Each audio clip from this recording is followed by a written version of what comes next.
How to invite someone to chat on Instagram. Hello everyone, welcome to today's Instagram video. In this video, I'll show you steps on how you can invite someone to chat on Instagram. Inviting someone to chat on Instagram is a straightforward process. Just follow my step and watch this video to the very end. Now the first thing to do is to make sure your Instagram app is updated to the latest version.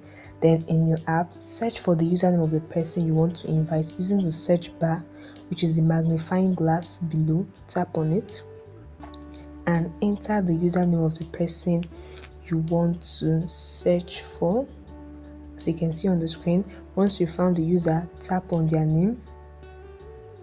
Now in their profile page, you can see the message option in front of the follow button. So tap on the message option and this will open a new chat window. You can now type your message and send it to start a conversation.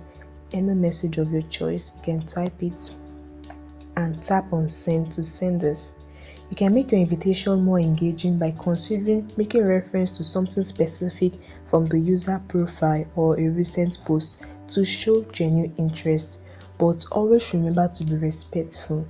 After sending the message, you wait for the person to respond. If they accept your invitation, you can continue chatting.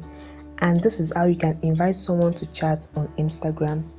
I hope this information helped you. Please hit the like button and subscribe. See you in the next video.